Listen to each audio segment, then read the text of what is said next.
لقد سمع الله قول الذين قالوا إن الله فقير ونحن أغنياء سنكتب ما قالوا وقتلهم الأنبياء بغير حق ونقول ذوقوا عذاب الحريق ذلك بما قدمت أيديكم وأن الله ليس بظلام للعبيد الذين قالوا إن الله عهد إلينا ألا نؤمن لرسول حتى يأتينا بقربان تأكله النار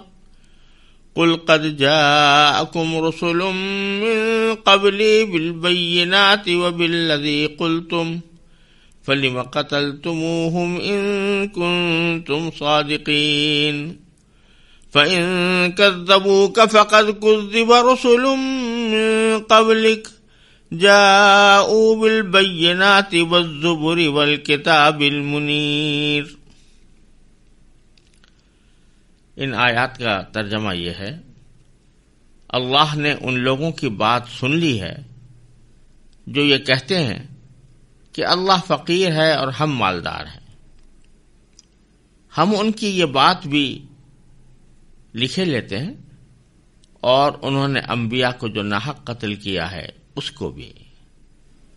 اور پھر کہیں گے کہ دہکتی آگ کا مزہ چکھو۔ یہ سب تمہارے ہاتھوں کے کرتوت کا نتیجہ ہے جو تم نے آگے بھیج رکھا تھا، ورنہ اللہ بندوں پر ظلم کرنے والا نہیں ہے۔ یہ وہ لوگ ہیں جو کہتے ہیں کہ اللہ نے ہم سے یہ وعدہ لیا ہے کہ کسی پیغمبر پر اس وقت تک ایمان نہ لائیں جب تک وہ ہمارے پاس ایسی قربانی لے کر نہ آئے جسے آگ کھا جائے۔ تم کہو کہ مجھ سے پہلے تمہارے پاس بہت سے پیغمبر کھلی نشانیاں بھی لے کر آئے، اور وہ چیز بھی جس کے بارے میں تم نے مجھ سے کہا ہے، پھر تم نے انہیں کیوں قتل کیا اگر واقعی سچے ہو؟ اے پیغمبر، اگر پھر بھی یہ لوگ تمہیں جھٹلائیں تو یہ کوئی نئی بات نہیں، تم سے پہلے بھی بہت سے ان رسولوں کو جھٹلایا جا چکا ہے جو کھلی کھلی نشانیاں بھی لائے تھے، لکھے ہوئے صحیفے بھی لائے تھے، اور ایسی کتاب بھی جو حق کو روشن کر دینے والی تھی۔ یہودیوں کے بدعنوانیوں کا ذکر چل رہا ہے، اور اسی ذیل میں ان کا ایک بیہودہ سا اعتراض یہاں پر اللہ تعالی نے ذکر فرمایا ہے۔ وہ اعتراض در حقیقت اس بات پر تھا کہ جب رسول کریم صلی اللہ علیہ وسلم نے لوگوں سے زکوٰۃ کا مطالبہ کیا اور قرآن کریم میں زکوٰۃ کا حکم آیا، اور بعض اوقات صدقات کے اوپر بھی ترغیب دی گئی اور اللہ کے راستے میں مال خرچ کرنے پر بھی ترغیب دی گئی، تو یہودیوں نے ان کا مذاق اڑاتے ہوئے دو باتیں کہیں۔ ایک بات تو یہ تھی کہ یہ جو ہم سے پیسے مانگے جا رہے ہیں، یہ ایسا لگتا ہے کہ گویا اللہ فقیر ہے اور ہم مالدار ہیں۔ ظاہر ہے کہ یہودیوں کو بھی یہ عقیدہ تو نہیں تھا کہ اللہ فقیر ہے اور انسان مالدار ہیں، لیکن وہ ایک الزامی طور پر مسلمانوں کو یہ کہہ رہے تھے کہ تمہارے صدقات وصول کرنے کا انداز اور زکوٰۃ وصول کرنے کے مطالبے، ان سے یہ لگتا ہے کہ گویا اللہ تعالیٰ فقیر ہے اور ہمارے مال کا محتاج ہے، کہ ہم مال دیں گے تو پھر وہ اپنے فقیروں پر خرچ کرے گا یا اللہ کے راستے میں خرچ کرے گا۔ اور در حقیقت اس کے پیچھے بھی ایک اور تصور موجود تھا، وہ یہ کہ انبیاء سابقین، نبی کریم صلی اللہ علیہ وسلم اور بلکہ حضرت عیسیٰ علیہ السلام سے پہلے بھی جو انبیاء کرام علیہ السلام تشریف لائے تھے، وہاں قربانی کا، اللہ تعالیٰ کے راستے میں قربانی دینے کا اور صدقات کا ایک طریقہ یہ تھا کہ جو لوگ کوئی قربانی پیش کرنا چاہتے تھے یا صدقہ دینا چاہتے تھے وہ اس کو کسی کھلے میدان میں یا کھلی ہوئی جگہ پر رکھ دیتے تھے، اور اللہ تبارک و تعالیٰ کی طرف سے آسمان سے ایک آگ آتی تھی جو اسے کھا لیتی تھی، اور اس آگ کے کھا لینے سے یہ پتہ چلتا تھا کہ یہ قربانی یا یہ صدقہ اللہ تعالیٰ کے ہاں قبول ہو گیا۔ یہ سلسلہ حضرت مسیح علیہ السلام اور آپ کے بعد سے یہ سلسلہ موقوف ہو گیا تھا، اور پچھلے انبیاء کے امتوں میں تھا۔ امت محمدیہ علیہ صاحب والسلام میں یہ طریقہ نہیں رہا، بلکہ صدقات اور قربانیاں براہ راست اللہ تعالیٰ کے بارگاہ میں پیش کرنے کے لیے دنیا کے لوگوں ہی کو واسطہ بنایا گیا، اور مال غنیمت بھی اسی طریقے سے، جو جنگ اور جہاد کے نتیجے میں مال غنیمت حاصل ہو وہ پہلے کھانے کی اجازت نہیں ہوتی تھی، اس کو استعمال کرنے کی اجازت نہیں ہوتی تھی، آگ آسمان سے آتی تھی وہ اس کو جلا دیتی تھی، لیکن نبی کریم صلی اللہ علیہ وسلم نے فرمایا احلت الغنائم، مال غنیمت میرے لیے حلال کر دیا گیا ہے۔ تو یہ واقعہ پیش آ چکا تھا پہلے، تو حضرت نبی کریم صلی اللہ علیہ وسلم کی رسالت پر اور نبوت پر بطور اعتراض انہوں نے یہ بات کہی کہ صدقات آپ خود وصول کر رہے ہیں، جس کا مطلب یہ بظاہر لگتا ہے کہ اللہ تعالیٰ فقیر ہے، ہم مالدار ہیں، اور ایسا نہیں کر رہے کہ ان صدقات کو جس طرح پچھلے انبیاء کرام کے ہاں ہوا کرتا تھا میدان میں رکھ کر اس بات کا انتظار کیا جائے کہ آگ آسمان سے آئے اور اسے کھا لے۔ یہ پس منظر ہے ان کے اس قول کا۔ تو چونکہ یہ بات بالکل بیہودہ تھی کہ اللہ فقیر ہے اور ہم مالدار ہیں، یہ خود ان کا عقیدہ بھی نہیں تھا، لہذا اس کی تردید کرنے کی بھی اللہ تعالیٰ نے ضرورت نہیں سمجھی، لیکن اس کی سزا بیان کر دی۔ فرمایا لقد سمع اللہ نے بات سن لی ہے، قول الذین قالوا، ان لوگوں کی بات جنہوں یہ کہا ہے کہ ان اللہ فقیر، کہ بے شک اللہ فقیر ہے، ونحن اغنیاء، اور ہم مالدار ہیں۔ سنکتب ما قالوا، ہم ان کی یہ بات لکھ لیتے ہیں، یعنی ان کے جہاں اور اعمال نامے میں برائیاں لکھی ہوئی ہیں ان کے اس قول کا بھی اس میں اضافہ ہو جائے گا، اور صرف اتنا ہی نہیں کہ یہ لکھ دیں گے بلکہ وقتلہم الانبیاء بغیر حق، انہوں نے پچھلے انبیاء کرام کو جو ناحق قتل کیا ہے وہ بھی ان کے نام اعمال میں لکھیں گے۔ یہ بات سمجھنے کی ہے کہ پچھلے انبیاء کرام کو قتل کرنا یہ ان کے آباء و اجداد کا کام تھا جو صدیوں پہلے گزر چکے تھے، یعنی جو موجودہ یہودی بنی اسرائیل کے ہوتے ہیں انہوں نے خود کسی نبی کو قتل نہیں کیا تھا، لیکن صدیوں پہلے ان کے جو آباء و اجداد تھے انہوں نے متعدد انبیاء کے قتل کرنے کا ارتکاب کیا تھا، اور یہ ایک تاریخ کا حصہ ہے۔ یہاں اللہ تبارک و تعالیٰ فرما رہے ہیں کہ ان انبیاء کرام کے قتل کا بدلہ اور قتل کا جرم بھی، انبیاء کرام کے قتل کا جرم بھی ہم انہی کے نام اعمال میں لکھ لیں گے۔ وجہ اس کی یہ ہے کہ اگرچہ یہ براہ راست قتل میں شریک تو نہیں تھے اور انہوں نے خود قتل نہیں کیا تھا، لیکن یہ اپنے آباء و اجداد کے اس فعل پر راضی بھی تھے، کیونکہ کبھی انہوں نے اپنے آباء و اجداد کی اس بارے میں کوئی تردید نہیں کی، کوئی اس سے برات کا اظہار نہیں کیا کہ ہمارے پچھلے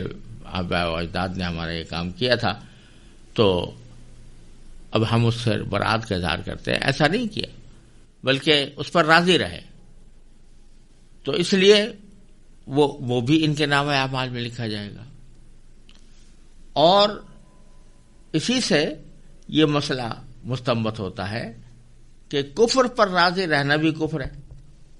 اور معصیت پر راضی رہنا بھی معصیت ہے، یعنی گناہ پر راضی رہنا بھی گناہ ہے۔ اور رسول کریم صلی اللہ علیہ وسلم کے ایک ارشاد میں اس کی وضاحت فرمائی گئی ہے کہ جب زمین پر کوئی گناہ کیا جاتا ہے تو جو شخص وہاں موجود ہو مگر اس گناہ کی مخالفت کرے اور اس کو برا سمجھے تو وہ ایسا ہے گویا یہاں موجود نہیں، یعنی گناہ کی جگہ پر موجود ہی نہیں، یعنی وہ گناہ کا شریک نہیں سمجھا جائے گا۔ اور جو شخص اگرچہ اس مجلس میں موجود نہیں ہے مگر ان کے اس فعل سے راضی ہے اور اس سے کوئی برات کا اظہار نہیں کرتا تو باوجود غائب ہونے کے سمجھا جائے گا کہ یہ بھی اس گناہ کا شریک ہے۔ تو یہ لوگ اگرچہ اس وقت موجود نہیں تھے جب ان کے آباء و اجداد انبیاء کو قتل کر رہے تھے، لیکن چونکہ یہ اس پر راضی ہیں، اس سے برات کا انہوں نے کوئی اظہار نہیں کیا، اس واسطے ان کو بھی یہ کہا گیا کہ یہ انبیاء کرام کے قتل میں شریک ہیں اور ان کے نام اعمال میں وہ لکھا جائے گا۔ دوسری بات یہاں یہ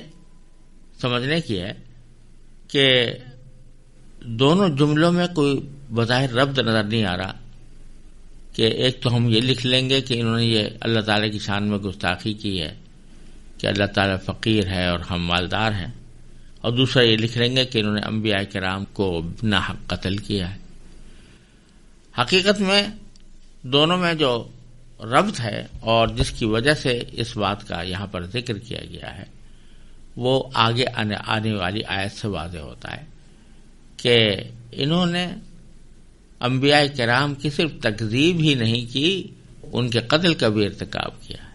تو یہ جو بات کہہ رہے تھے کہ اللہ تعالیٰ فقیر ہم مالدار ہیں، یہ در حقیقت رسول کریم صلی اللہ علیہ وسلم کی تکذیب کے لیے کہہ رہے تھے، یعنی آپ نے جو زکوٰۃ کا حکم بتایا تھا تو اس کی تکذیب اور اس کو جھٹلانے کے لیے کہہ رہے تھے کہ آپ کے کہنے کا تو مطلب یہ ہوا کہ معاذ اللہ اللہ تعالیٰ فقیر ہے اور ہم مالدار ہیں، تو یہ در حقیقت آپ کو جھٹلانا تھا۔ تو اللہ تعالیٰ فرما رہے ہیں کہ انہوں نے تو جھٹلانے سے بھی آگے انبیاء کرام کو قتل کرنے سے بھی دریغ نہیں کیا، لہذا اگر یہ جھٹلا رہے ہیں رسول کریم صلی اللہ علیہ وسلم کو تو ان کی بری سرشت سے یہ کوئی بات بعید نہیں ہے۔ آگے فرمایا کہ وَنَقُولُ ذُوقُوا عَذَابَ الْحَرِيقِ، اور ہم کہیں گے یعنی آخرت میں کہیں گے کہ چکھو مزہ دہکتی ہوئی آگ کا، یعنی آخرت میں ان کو جہنم کا عذاب ہوگا۔ ذَلِكَ بِمَا قَدَّمَتْ أَيْدِيكُمْ، اور یہ جو کچھ جو سزا تمہیں دی جا رہی ہے یہ صرف تمہارے ان اعمال کی بنا پر ہے جو تم نے اپنے سے آگے بھیج رکھے ہیں۔ قدمت ایدیکم، وہ اعمال کے جو تم نے آگے بھیجے ہیں۔ یہ اصطلاح قرآن کریم نے جگہ جگہ استعمال فرمائی ہے ان اعمال کے بارے میں جو انسان دنیا میں کرتا ہے، اچھے ہوں یا برے۔ اگر اچھے ہیں تو وہ بھی آگے بھیجے جاتے ہیں اور برے ہیں تو وہ بھی آگے بھیجے جاتے ہیں، یعنی وہ سب جا کر ذخیرہ ہو رہے ہیں وہاں آخرت میں۔ اگر اچھے اعمال ہیں تو ان کا نتیجہ اچھا ملے گا، برے اعمال ہیں تو ان کا نتیجہ برا ملے گا۔ تو فرمایا کہ جو کچھ تمہیں عذاب ہوگا یہ تمہارے اپنے آگے بھیجے ہوئے اعمال کی بنا پر ہوگا۔ وَأَنَّ اللَّهَ لَيْسَ بِظَلَّامٍ لِّلْعَبِيدِ، اور اللہ بندوں پر کوئی ظلم کرنے والا نہیں ہے۔ اللہ تعالیٰ ایسا نہیں ہے کہ بندوں پر خامخواہ ظلم کرے اور ان کو عذاب دینا شروع کر دے، ان کو جہنم میں ڈال دے۔ پھر آگے انہوں نے یہودیوں نے نبی کریم صلی اللہ علیہ وسلم کی رسالت کی تکذیب کے طور پر، یعنی رسالت کی تردید اور اس کو نہ ماننے کے ایک دلیل کے طور پر یہ بات بھی کہی تھی کہ ہم نے تو یہ دیکھا ہے کہ تورات میں ہم سے اللہ تعالیٰ نے یہ عہد لیا تھا کہ ہم کسی ایسے رسول پر ایمان نہ لائیں جب تک کہ وہ کوئی ایسی قربانی پیش نہ کرے جس کو آسمان سے آگ آ کر کھا لے۔ گویا ہم سے یہ عہد لیا گیا تھا کہ جب بھی کوئی رسالت کا دعوے دار تمہارے سامنے آئے اور جو یہ دعویٰ کرے کہ میں اللہ کا پیغمبر ہوں تو پہلے یہ دیکھو کہ اس نے کوئی قربانی ایسی پیش کی ہے جس کو کھلے میدان میں رکھ دیا ہو اور پھر آگ اس کو آ کر کھا گئی ہو، اگر ایسا اس نے معجزہ دکھایا تب تو اس کو رسول ماننا، ورنہ نہیں ماننا۔ تو رسول کریم صلی اللہ علیہ وسلم سے بھی یہ مطالبہ تھا کہ آپ بھی ایسے ہی کوئی معجزہ دکھائیں کہ صدقہ کریں، کھلے میدان میں رکھیں اور آگ سے آ کر کھائیں۔ تو اس کا ذکر اللہ تعالیٰ نے فرمایا الذین قالوا، یہ وہ لوگ ہیں جنہوں نے کہا ہے کہ ان اللہ عہد الینا، کہ اللہ نے ہم سے یہ وعدہ لیا ہے، اللہ نؤمن لرسول، کہ ہم کسی پیغمبر پر اس ایمان نہ لائیں، حتیٰ یأتینا، یہاں تک کہ وہ لے آئے ہمارے پاس، بقربان، ایک قربانی، تاکلہ النار، جسے آگ کھا جائے۔ اللہ تعالیٰ جواب میں فرماتے ہیں کہ قل قد جاءکم رسل من قبلی بالبینات وبالذی قلتم،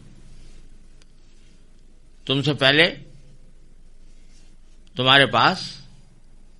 مجھ سے پہلے تمہارے پاس رسول آئے ہیں جو کھلی کھلی دلیلیں لے کر آئے تھے، وبالذی قلتم، اور وہ چیز بھی لے کر آئے تھے جو تم کہہ رہے ہو، یعنی ایسی قربانی جس کو آگ آ کر کھا جائے۔ تو پھر تم نے کیوں ان کو قتل کیا؟ فلم قتلتموہم ان کنتم صادقین، اگر تم سچے ہو۔ اصل بات یہ ہے کہ اللہ تعالیٰ نے ان سے ایسا کوئی عہد نہیں لیا تھا۔ آج بھی جو تورات کے نام سے کتاب موجود ہے، جس کو یہ آسمانی کتاب کہتے ہیں، اس میں بھی کہیں یہ حکم نہیں ہے کہ کسی پیغمبر کی اس وقت تک تصدیق نہ کرنا، اس وقت تک پیغمبر نہ ماننا جب تک کہ وہ ایسی قربانی لے کر نہ آئے۔ ٹھیک ہے، تورات ہی میں کئی انبیاء کرام کے ایسے واقعات مذکور ہیں کہ انہوں نے کوئی قربانی پیش کی اور اس کو آگ آ کر کھا گئی۔ اس کو سوختنی قربانی سے تعبیر کیا گیا ہے۔ یہ واقعات تو ہیں، لیکن کہیں یہ حکم نہیں ہے، نہ کوئی ایسا معاہدہ کیا گیا ہے کہ جب تک کوئی رسول ایسی قربانی لے کر نہ آئے تم اس کو ماننا ہی نہیں، ایسی کوئی بات نہیں۔ تو چونکہ ایسی کوئی بات تھی ہی نہیں، اس واسطے اللہ تبارک و تعالی نے اس کا ذکر کرنے کے بجائے ایک الزامی طور سے ان کو جواب یہ دیا کہ اگر فرض کرو تمہاری بات درست بھی ہو کہ تم کسی نبی پر اس وقت ایمان لاؤ گے جب وہ کوئی ایسی قربانی لے کر آئے جسے آگ کھا جائے، تو پچھلے انبیاء کرام میں متعدد حضرات ایسے ہوئے ہیں کہ وہ نہ صرف یہ کہ کھلے کھلے معجزے لے کر آئے تھے، نہ صرف یہ کہ کھلے کھلے دلائل لے کر آئے تھے، بلکہ انہوں نے ایسی قربانی بھی پیش کر کے دکھا دی تھی تمہیں جس کے اوپر جسے آگ نے آ کر کھایا تھا۔ اس کے باوجود تم نے نہ صرف ان کو مانا نہیں بلکہ ان کو قتل کر دیا۔ تو اگر تم سچے ہو کہ بھائی ہم تو اس وقت ایمان لائیں گے جب قربانی ایسی آ جائے، تو یہ تمہارا دعویٰ درست نہیں ہے۔ آگے پھر اللہ تبارک و تعالی نبی کریم صلی اللہ علیہ وسلم کو ایک طرح سے تسلی دیتے ہیں کہ فَإِن كَذَّبُوكَ، یہ کھلے کھلی باتیں دلائل آنے کے باوجود بھی یہ لوگ اگر آپ کی تکذیب کریں، آپ کو جھٹلائیں، فَقَدْ كُذِّبَ رُسُلٌ مِّن قَبْلِكَ، تو یہ کوئی نئی بات نہیں ہے کہ پہلی بار آپ کو جھٹلایا جا رہا ہو۔ آپ سے پہلے جو انبیاء کرام آئے ہیں ان کو بھی جھٹلایا گیا تھا۔ جاؤ بالبینات والزبر والکتاب المنیر، وہ لے کر آئے تھے کھلے کھلے دلائل اور والزبر، لکھے ہوئے صحیفے، والکتاب المنیر، اور ایسی کتاب جو روشن کر دینے والی تھی، یعنی حق کو روشن کر دینے والی تھی۔ تین چیزوں کو ذکر فرمایا کہ پچھلے انبیاء کرام تین چیزیں لے کر آئے، بینات، زبر اور کتاب منیر۔ بینات سے بظاہر اشارہ ہے ان معجزات کی طرف جو انبیاء کرام نے دکھائے، اور بینات واضح دلائل کو بھی کہتے ہیں، تو دلائل بھی پیش کیے، معجزات بھی دکھائے۔ اور زبر صحیفوں کو کہتے ہیں، زبور کی جمع ہے، اور اس کے معنی زبور یا زبیر یا مزبور تینوں کے معنی ایک ہیں، لکھا ہوا صحیفہ۔ تو جب وہ انبیاء کرام آتے تھے تو ان کے پاس یا تو خود انہی پر نازل شدہ صحیفے ہوتے تھے یا پچھلے انبیاء کرام کے صحیفے ہوتے تھے، وہ لے کر آتے تھے۔ اور الکتاب المنیر سے بظاہر مراد تورات ہے کہ تورات بھی لے کر آئے وہ، یعنی تورات چاہے ان پر نازل ہوئی ہو جیسے حضرت موسیٰ علیہ السلام، یا نازل تو حضرت موسیٰ علیہ السلام پر ہوئی ہو لیکن بعد کے پیغمبر وہ لے کر آئے ہوں کہ ان کے احکام اس وقت بھی واجب العمل تھے، یہ سب چیزیں لے کر آئے، لیکن اس کے باوجود جن کو جھٹلانا تھا وہ جھٹلاتے ہی رہے اور کسی بھی قسم کی دلیل کو وہ ماننے کے لیے تیار نہیں ہوئے۔ تو رسول کریم صلی اللہ علیہ وسلم کو تسلی دی جا رہی ہے کہ آپ کے ساتھ جو تکذیب کا برتاؤ یہ لوگ کر رہے ہیں، یعنی یہ یہودی کر رہے ہوں یا مشرکین کر رہے ہوں، تو ان سب کا حال یہ ہے کہ یہ ہر دھرمی پر آوازہ ہے، اور چونکہ تکذیب انہوں نے ٹھان ہی لی ہے لہذا آپ کو اس پر زیادہ رنجیدہ ہونے کی ضرورت نہیں ہے، آپ نے اپنا فرض ادا کر دیا۔